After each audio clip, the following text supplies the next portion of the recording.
तो देखो बच्चों, कठिन सवाल आसान जवाब। क्योंकि गणित हुआ आसान रे बच्चों, गणित हुआ आसान। अंकों का है खेल निराला, जोड़ घटाओं ने क्या कर डाला। क्योंकि गणित हुआ आसान रे बच्चों, गणित हुआ आसान। शून्य का है खेल अजब, अंकों के संग करे गजब। कभी अंकों को शून्य बनाता या अंकों का मान बढ़ाता। क्योंकि गणित हुआ आसान रे बच्चों, गणित हुआ आसान। क्योंकि गणित हुआ आसान रे बच्चों, गणित हुआ आसान। क्योंकि गणित हुआ आसान रे बच्चों, गणित हुआ आसान। अलवर की आवाज 90.8 FM पर मैं हूं आपके साथ, आपका दोस्त बसंत। और गणित हुआ आसान को और भी आसान करने के लिए आज हमारी टीम पहुंची है बक्तल, जहां पर हमने जाना पॉलिनोमियल्स यानी बहुपद के बारे में। क्या होते हैं बहुपद यानी पॉलिनोमियल्स, कैसे उनको सोल्व किया जाता है, कितने तरह के होते हैं, इन सब के बारे में जानकारी दे रहे हैं हमारे IIT अलवर के असिस्टेंट प्रोफेसर आरिफ मोहम्मद, और साथ में हैं हमारे कुछ कम्युनिटी स्टूडेंट्स। तो चलिए जानते हैं क्या होते हैं बहुपद यानी कि पॉलिनोमियल्स।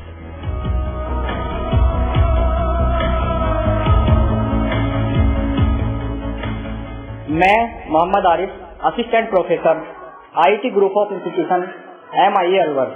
आज हम पॉलिनोमियल यानी बहुपद के बारे में चर्चा करेंगे। चर्चा करने से पहले आप अपने बारे में बताएं।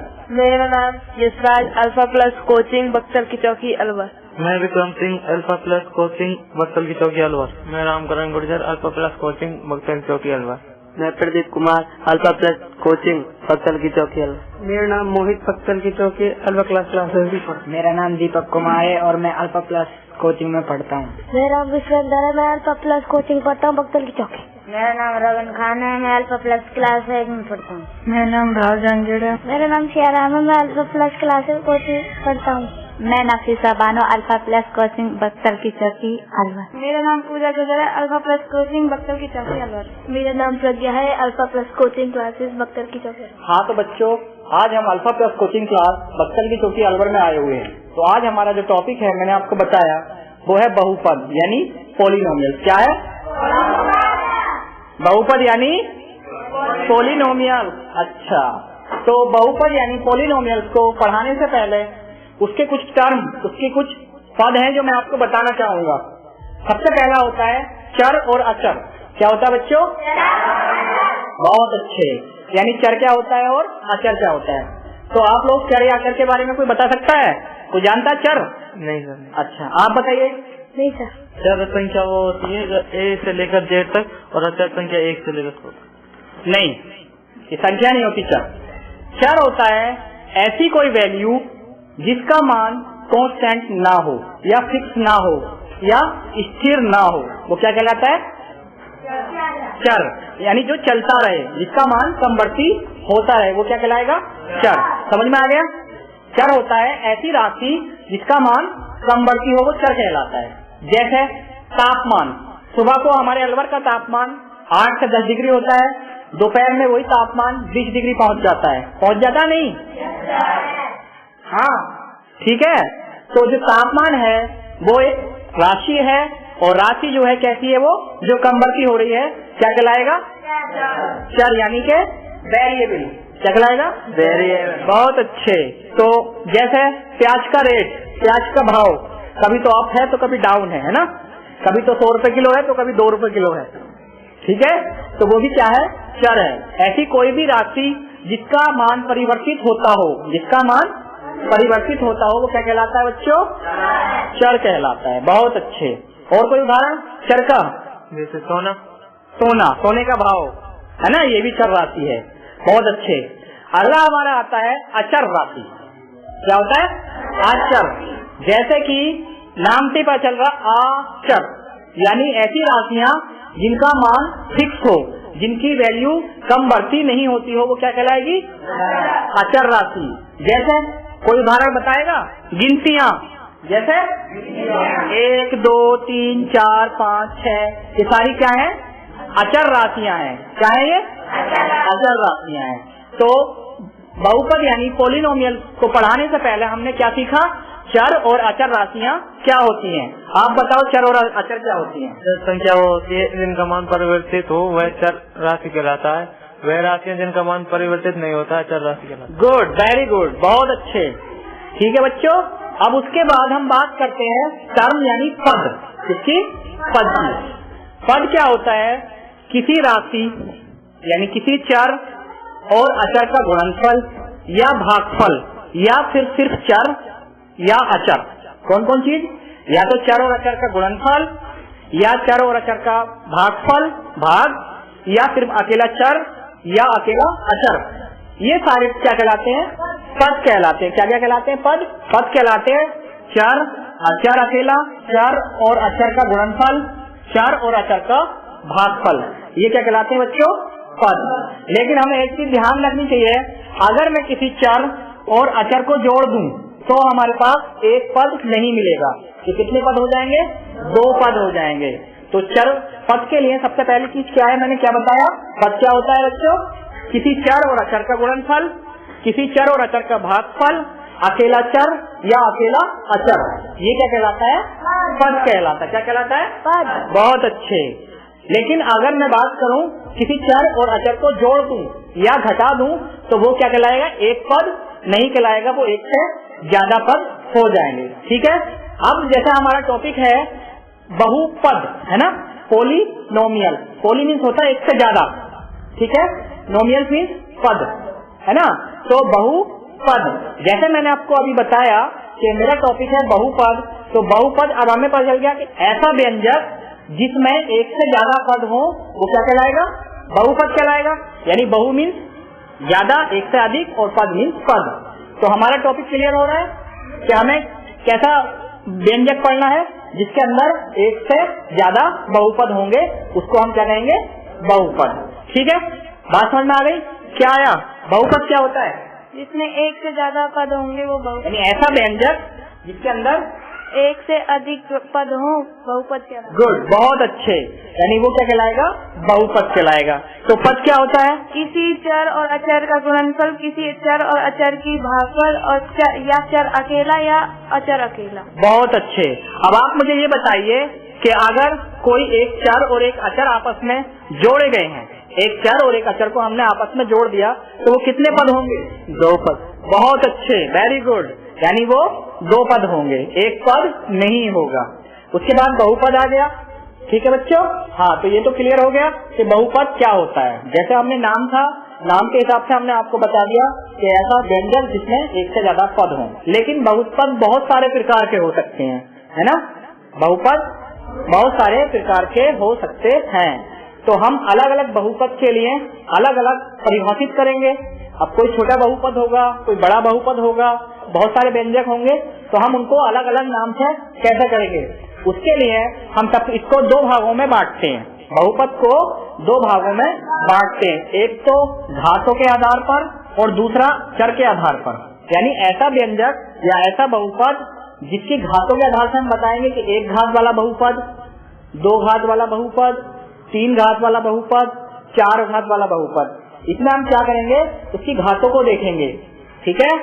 और ऐसे ही हम दूसरी तरफ आपको बताएंगे कि एक चर वाला जिसके अंदर सिर्फ एक चर हो, जिसके अंदर 2 चर हो, 3 चर हो, कितने हो? 4 चर, 5 चर। शाबाश, बहुत अच्छे। तो हम 2 तरह से बताएंगे। तो अब यहाँ हम घातों के बारे में कैसे बताएंगे? किसी चर के अंदर कितनी घातें हैं वो हमें कैसे पता लगेगा? अब हमारा सवाल ये उठता है कि उस चर के अंदर घात हम कैसे पता करेंगे? ठीक है, तो कोई बता सकता है चर की घात क्या होती है? बताइए। जी नहीं, किसी चर की घात क्या होती है? नहीं पता। आपने कोई बता सकता है चर की घात कैसे हम डिफाइन करते हैं, कैसे हम परिभाषित करते हैं किसी चर की घात? नहीं पता। नहीं पता। देखिए बच्चों, चर की घात किसी बहुपद यानी किसी व्यंजक में जितने भी चर हैं, जो हमारे पास एक चर हो या 2 चर हो, उस चर में जो अधिकतम घात होगी, क्या होगा? उस पूरे व्यंजक में जो चर हैं, चर की अधिकतम घात उस व्यंजक की यानी उस बहुपद की घात कहलाएगी। ठीक है, क्या कहलाएगी?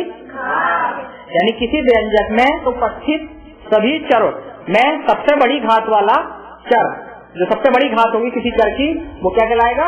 उस व्यंजक यानी उस बहुपद की घात कहलाएगा। क्लियर? जैसे मैं अगर आपसे पूछूं x की घात 2 प्लस 5x प्लस 6, इसके अंदर प्यारे बच्चों ये बताओ चर कौन है? x है ना, यानी x की घात 2 प्लस 5x प्लस 6, यानी इसके अंदर कितने चर हैं? एक। वो क्या है? x। अब x की अधिकतम घात कितनी है? 2। अधिकतम 2 है, जबकि घात 1 भी है। x की अधिकतम घात कितनी है? 2। तो यानी हमारे बहुपद यानी हमारे व्यंजक की जो घात है वो कितनी हो जाएगी? 2। कितनी हो जाएगी? ऐसे ही आप कोई दूसरा एग्जाम्पल बताओ जिसमें 2 घात हो। x square plus 6x plus 2x। बहुत अच्छे, बहुत अच्छे। यानी x square plus 6x plus 2, यानी इसके अंदर भी अधिकतम घात 2 है। ऐसे ही अधिकतम घात 3 भी होगी। 3 घात का भी बहुपद हमारे पास होगा, जैसे x की घात 3 प्लस 5x। अधिकतम घात कितनी हो गई? 3, यानी ये पूरा बहुपद कितनी घात का कहलाएगा? 3। गुड, वेरी गुड, 3 घात का कहलाएगा। ऐसे ही अब हम बात करेंगे सबसे पहले अब चर, किसी बहुपद के अंदर कितने चर उपस्थित हैं, चरों की संख्या। जैसे मैं बात करूं x प्लस वाई बराबर 5, x प्लस वाई बराबर 5, इसके अंदर कितने चर हैं? 2। कितने? 2। बहुत अच्छे, शाबाश। यानी ये है चरों की संख्या के आधार पर। ठीक है, तो हम पहले डिस्कस करेंगे, पहले बात करेंगे घातों के आधार पर। तो सबसे पहला हमारा होता है एक घात वाले व्यंजक या बहुपद। एक घात वाले व्यंजक या बहुपद। ऐसे बहुपद कैसे होंगे? ऐसे बहुपद जिनकी अधिकतम घात 1 हो। ठीक है, ऐसे बहुपद जिनकी अधिकतम घात 1। हाँ, एक घात वाले बहुपद कौन से होते हैं? ऐसे व्यंजक जिनकी अधिकतम घात 1 हो। बहुत अच्छे। जैसे कोई उदाहरण बता सकता है एक घात वाले व्यंजक यानी बहुपद की? नो, नहीं पता। 5x प्लस 6, 5x प्लस 6, क्या है इसमें अधिकतम घात? एक चर है, उसकी अधिकतम घात कितनी हो गई? अब बताओ कोई दूसरा। 6x plus 5। Good, 6x plus. ऐसे ही अब हम बात करेंगे 2 घात वाले बहुपद या व्यंजक के बारे में। कितने घात वाले? 2 घात वाले बहुपद या व्यंजक या पोलिनोमियल। तो ऐसा पोलिनोमियल, ऐसा व्यंजक जिसके चर की अधिकतम घात 2 हो, 2 घात वाला बहुपद कहलाता है। क्या कहलाता है? 2 घात वाला बहुपद। कौन सा 2 घात वाला कहलाता है? पोलिनोमियल। ऐसा बहुपद जिसकी अधिकतम घात 2, यानी उसके अंदर जो चर है, चर की अधिकतम घात 2 है, तो वो क्या कहलाएगा बच्चों? 2 घात वाला बहुपद। क्या कहलाएगा? बहुत अच्छे। अब हम जैसे उसका कोई उदाहरण बता सकता है मुझे 2 घात वाले बहुपद का? कोई बताइए 2 घात वाला बहुपद कैसा होगा? बताइए, आप बताइए। Robin Khan. 2x plus 5x plus 6। जी नहीं, और कोई बताएगा? x square plus 5x minus 2। बहुत अच्छे। यानी उसके अंदर जो चर x है उसकी अधिकतम घात 2 होनी चाहिए। ठीक है, लेकिन रोबिन खान ने जो अभी एक क्वेश्चन आंसर दिया था उसकी अधिकतम घात 1 थी, इसलिए वो 2 चर वाला न होकर 1 चर वाला बहुपद हुआ था। ठीक है, ऐसे ही कोई और उदाहरण बता सकता है 2 घात वाला? 2x स्क्वायर प्लस 7y बराबर 5। बहुत अच्छे। यानी 2x square plus 7y plus 5। ठीक है, अब मुझे मैं आपसे पूछता हूँ, एक ऐसा बहुपद लिख रहा हूँ x गुणा y, इसकी घात कितनी है? x गुणा y, इसकी घात कितनी है? अच्छा, प्लस मैंने 5 लिख दिया। पहले मुझे ये बताओ इसके अंदर पद कितने हुए? भाई x गुणा y प्लस 5, कितने पद हुए? 2। कितने? 2। गुड। अब मुझे ये बताओ ये बहुपद हो गया यानी पोलिनोमियल्स हो गया। इस पोलिनोमियल्स की अधिकतम घात कितनी है? 1। जी नहीं, 1 नहीं है प्यारे बच्चों, इसकी अधिकतम घात है 2। कैसे? देखो, जब हमारे पास 2 चर होते हैं, एक चर x है, दूसरा चर y है, जब हम ऐसा करते हैं और दोनों चर गुणा में होते हैं तो उन दोनों की घात जोड़ ली जाती है। क्या कर लिया जाता है? तो पद के अंदर हमारे 2 चर हैं, एक x और एक y। एक घात x की है, दूसरी घात y की है, तो टोटल मिलाकर कितनी घात हो गई? 2। यानी कि x गुणा y प्लस 5 जो हमारे पास बहुपद है इसकी अधिकतम घात कितनी हो गई? 2। किसका उदाहरण हुआ ये? 2 घात वाले बहुपद। गुड, वेरी गुड, बहुत अच्छे। यानी 2 घात वाला बहुपद होगा ये भी। ठीक है, क्लियर? यानी x इंटू वाई प्लस 5 भी 2 घात वाला बहुपद होता है। उसके बाद हम बात करते हैं 3 घात वाले बहुपद की। कितनी घात वाले? 3। ऐसे बहुपद, कैसे बहुपद होंगे जी 3 घात वाले? नहीं पता। यस, ऐसे व्यंजक जिनकी अधिकतम घात 3 हो। शाबाश, बहुत अच्छे। पूजा बहुत अच्छा आंसर देती है। पूजा ने देखो अभी बहुत अच्छा आंसर दिया। यानी ऐसे बहुपद जिनकी अधिकतम घात, यानी उसके अंदर जो चर हैं उनकी अधिकतम घात कितनी होनी चाहिए? शाबाश। तो उसका कोई उदाहरण भी पूजा ही बताएगी। जब पूजा ने आंसर दिया है तो इसका एक उदाहरण बताएगी पूजा। x³ plus 5y plus 7। बहुत अच्छे। यानी कि x की घात 3 प्लस 5y प्लस 7 ये है हमारा एक ऐसा उदाहरण जिसकी घात अधिकतम 3 है, इसलिए ये 3 घात का बहुपद कहलाएगा। यानी 3 घात का बहुपद या व्यंजक या पोलिनोमियल कहलाएगा। ऐसे ही प्यारे बच्चों आगे भी हमारे पास 4 घात वाले, 5 घात वाले और 6 घात वाले होंगे, लेकिन आज हम 3 घात तक ही आपको बात करेंगे। अब दूसरी तरफ हमारा जो दूसरा सिरा था वो था चरों के आधार पर। किसके आधार पर? यानी कि अब हम अपने व्यंजक, अपने पोलिनोमियल यानी बहुपद के अंदर ये ढूंढेंगे कि उसके अंदर कितने चर हैं। ठीक है, सबसे पहला हमारा आता है एक चर वाले बहुपद। कैसा आता है? एक चर वाले बहुपद। बहुत अच्छे। यानी कि हमें नाम से ही पता लग रहा है ऐसा बहुपद जिसके अंदर सिर्फ एक चर हो। क्लियर? ऐसा बहुपद जिसके अंदर एक चर हो। ऐसा बहुपद जिसके अंदर एक चर हो। बहुत अच्छे। यानी ऐसा बहुपद जिसके अंदर एक चर हो वो क्या कहलाएगा? एक चर वाला बहुपद। तो उसका उदाहरण कोई बताएगा? आप बताइए उदाहरण। नहीं पता। x plus 5। x प्लस 5, बहुत अच्छे। यानी x प्लस 5 के अंदर जो x है वो चर है और 5 क्या है? अचर। यानी इस पूरे बहुपद के अंदर सिर्फ और सिर्फ एक ही चर है। ठीक है, यहाँ हम घात की बात नहीं करेंगे। x² प्लस 10 ले लूं तब भी एक ही चर हो रहा है। ठीक है, यानी यहाँ हम घात की बात नहीं करेंगे। यहाँ सिर्फ हम चर को गिनती करेंगे कि कितने चर हैं हमारे व्यंजक या बहुपद के अंदर। ठीक है बच्चों, आगे हम बढ़ते हैं, थोड़ा अपना प्रोग्राम आगे बढ़ाते हैं। अगला है हमारा यानी 2 चरों वाले बहुपद या व्यंजक। ऐसे व्यंजक जिसमें 2 चर हो। गुड। तो क्या 2 से ज्यादा चर वाला भी तो कहलाएगा? No sir. नो, शाबाश। यानी ऐसा व्यंजक जिसके अंदर सिर्फ और सिर्फ 2 चर हो तो वो क्या कहलाएगा? 2 चरों वाले बहुपद। 2 चरों वाले बहुपद। शाबाश। उसका कोई उदाहरण बताएगी पूजा, बताएगी उसका उदाहरण 2 चरों वाले व्यंजक यानी बहुपद के बारे में। x² plus 5y। ठीक है, और कोई? x² plus y। बहुत अच्छे। यानी x प्लस y। और भी बहुत सारे हो सकते हैं। y प्लस c है ना, y plus c, x plus c, जिसमें सिर्फ 2 वेरिएबल हो। ऐसा व्यंजक जिसमें सिर्फ बताइए, आप बताइए 2 चरों वाला व्यंजक कैसा होता है? जिसमें 2 पद। हाँ, 2 चर वाले व्यंजक को कैसे बताएंगे आप? x प्लस 1 यानी x प्लस y। यानी ऐसा व्यंजक जिसके अंदर सिर्फ 2 चर हों। ठीक है, ऐसे अब हम बात करेंगे 3 चरों वाले व्यंजक की। ठीक है बच्चों, कैसे व्यंजक की? 3 चर वाले। यानी नाम से हमें पता लग रहा है कि उसके अंदर 3 चर होंगे, है ना। जैसे ही हम नाम से देखा हमने कि ये कह रहा है कि भाई ऐसा व्यंजक जिसके अंदर 3 चर हो। ठीक है, वो क्या कहलाएगा? क्या कहलाएगा? ठीक है, बहुत अच्छे। उसका कोई उदाहरण मुझे बता सकता है? बताइए। x plus z plus y।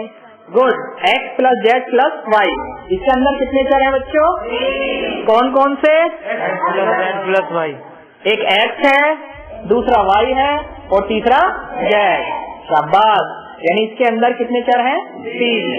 अच्छा बच्चों, आपने 3 चर तक तो खूब बहुपद देखे होंगे। अब मुझे बताइए कोई 4 चरों वाला कोई बहुपद। अगला आएगा ऐसा बहुपद जिसके अंदर 4 चर हों। कोई उदाहरण बताइए। x² plus 5x plus 2x। जी नहीं, इसके अंदर सिर्फ एक ही चर है, वो है x। ऐसा बहुपद जिसके अंदर 4 चर हो। Yes, z plus t plus x plus y। Okay, good. यानी z plus t plus x plus y, total कितने चर हैं? 4। हाँ, तो प्रज्ञा हमें बता रही है 4 चरों वाला बहुपद है ना। ठीक है, इसमें हमारे 4 चर कौन कौन से हैं? x है, y है, z है और t है। ऐसे ही हम 5 चर वाले भी बात कर सकते हैं। तो हमारा जो टॉपिक थे हमने 2 भागों में बांट लिया था। कौन कौन से भागों में बांटा था बच्चों?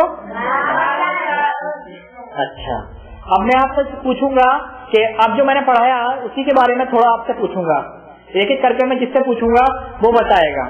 आप बताइए पद क्या होता है? किसी चर या अचर की गुना, किसी चर या अचर के भाग, या खाली अचर या चर पद कहलाता है। ओके, शाबाश, बहुत अच्छे। ऐसे ही आप बताइए, मैं पूजा से पूछूंगा कि x plus y, x plus y एक चर है या 2? एक चर। जी नहीं, 2। शाबाश। यानी x प्लस वाई, हमने पूछा x प्लस वाई। मैंने बताया था जब पद पढ़ाया था तो प्लस या माइनस के साथ पदों की संख्या बढ़ जाती है। पदों में सिर्फ x और y ही होना चाहिए, है ना। यानी गुणा या भाग ये अलग अलग होना चाहिए। अब मैं अगला पूछूंगा आपसे, आप बताइए अचर क्या होता है? अचर यानी कांस्टेंट। ऐसी राशि जिसका मान फिक्स हो या इसका मान परिवर्तित ना हो। ओके, शाबाश। अब आप बताइए चर के बारे में, यानी वेरिएबल। आप बताइए। ऐसी राशि जिनका मान परिवर्तन होता है। हाँ, है ना, ठीक है, जिनका मान परिवर्तित होता है वो क्या कहलाते हैं? ओके।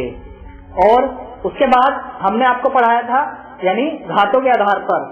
तो मुझे बताइए किसी भी व्यंजक को घातों के आधार पर क्या घात क्या होती है? किसी व्यंजक एक्स स्क्वायर, किसी व्यंजक की घात को हम कैसे परिभाषित करते हैं? किसी व्यंजक में उपस्थित चर की घात, अधिकतम घात को व्यंजक यानी व्यंजक की घात कहते हैं। ठीक है, बहुत अच्छे। अब हमने डिस्कस किया, हमने जो बात की आज बहुपद का की, है ना।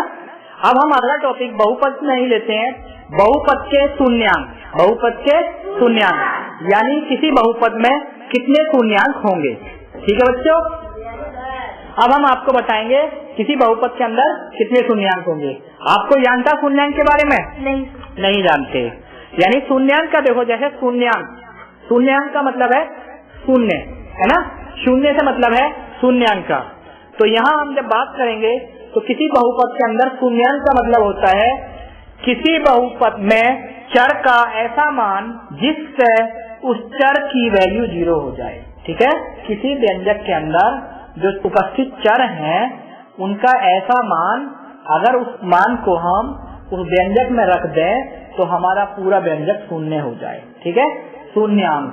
शून्यांक जैसे उसने बोल दिया, यानी शून्यांक जो नाम रखा गया है उसी वैल्यू से रखा गया, ऐसी वैल्यू जिससे किसी चर को पूरे का पूरा 0 बना दे। जैसे मैं अगर आपसे बात करूं 2x प्लस 6, ठीक है प्यारे बच्चों, 2x प्लस 6 ये हमारा एक व्यंजक है यानी बहुपद है। अब यहाँ मैं x का क्या मान रखूं ताकि मेरा पूरा का पूरा व्यंजक 0 हो जाए? 2x plus 6। देखो प्यारे बच्चों, अगर यहाँ मैं x का मान माइनस के 3 रख दूं, x का मान अगर मैं माइनस का 3 रख दूं तो ये मेरा पूरा व्यंजक कैसा हो जाएगा? 0 बन जाएगा। यानी 2 गुणा माइनस 3, माइनस का 6 हो गया, उसमें प्लस का 6 जोड़ोगे तो क्या हो जाएगा? 0। क्लियर? यानी शून्यांक क्या कहलाता है? ऐसे चर का ऐसा मान जो उस बहुपद में रखने पर उस पूरे बहुपद का मान शून्य कर दे। ठीक है, अब प्यारे बच्चों ये जो शून्यांक है एक से ज्यादा भी हो सकते हैं। ये हमारे बहुपद के ऊपर डिपेंड करेगा। बहुपद हमें बताएगा कि हमारे बहुपद के अंदर कितने शून्यांक हैं। तो जैसे मैंने 2x प्लस 6 की बात की, 2x प्लस 6 एक बहुपद है, उसका मुझे शून्यांक निकालना है। तो इसके अंदर कितने चर हैं? चर कितने हैं? 1। जितने चर होंगे इतने ही शून्यांक होंगे। जैसे इसके अंदर 1 चर है, अगर इस चर का मान मैं 3 रख दूं, माइनस के 3, तो मेरा आंसर 0 आ जाएगा। यानी कि x बराबर -3 इसका एक शून्यांक है। क्या है? यानी एक ऐसी वैल्यू है x बराबर -3 जो इसको पूरे को खत्म कर देगी। ठीक है, तो यानी अब हमें क्लियर हो गया किसी बहुपद के अंदर जो चर है उसका ऐसा मान जो उस बहुपद को बिल्कुल खत्म कर दे, नष्ट कर दे, यानी जीरो ले आए, वो मान क्या कहलाता है? शून्यांक कहलाता है। क्लियर? क्या होता है शून्यांक? किसी बहुपद के अंदर चर का ऐसा मान या चरों का ऐसा मान, एक से ज्यादा चर भी हो सकते हैं, जिससे उस बहुपद का मान शून्य हो जाए, यानी जिसका मान रखने से वो पूरे का पूरा बहुपद कैसा हो जाए? शून्य हो जाए। कैसा हो जाए? हाँ, तो बहुपद का शून्यांक क्या होता है? जीरो। बहुपद का शून्यांक क्या होता है? किसी व्यंजक में उपस्थित चरों का ऐसा मान जिससे वह व्यंजक शून्य हो जाए। हाँ, बहुत अच्छे, यानी किसी व्यंजक में उपस्थित चरों के ऐसे मान, जो मान अगर हम उस व्यंजक में रख दें तो उस पूरे के पूरे व्यंजक का मान शून्य हो जाए। ओके बच्चों, आज हमने बहुपद यानी पॉलिनोमियल्स के बारे में बताया। अगले एपिसोड में हम बताएंगे आपको द्विघात समीकरण क्या होती है। ठीक है बच्चों, धन्यवाद।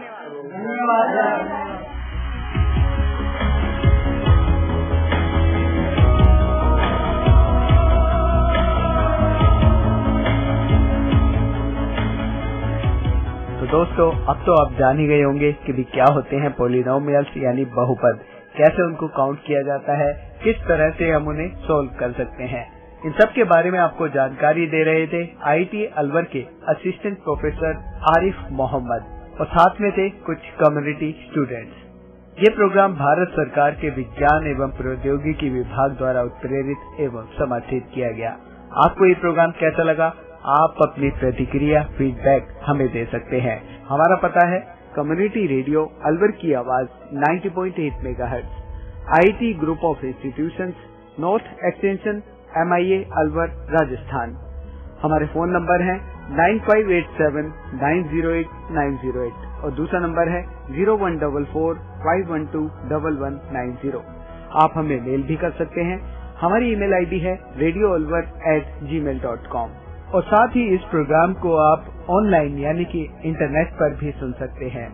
इंटरनेट पर सुनने के लिए आपको लॉगिन करना है www.i-radiolive.com पर और साथ ही मैथमेटिक्स यानी गणित हुआ आसान के एपिसोड आप ऑनलाइन यानी कि इंटरनेट के माध्यम से एक दुनिया अनेक आवाज के वेबसाइट पर भी सुन सकते हैं। वेबसाइट है www.edaa.in। लॉगिन कीजिए और कहीं भी बैठकर ऑनलाइन आप इन मैथमेटिक्स के प्रोग्राम को सुन सकते हैं। इसी के साथ अपने दोस्त बसंत को दीजिए इजाजत। नमस्कार।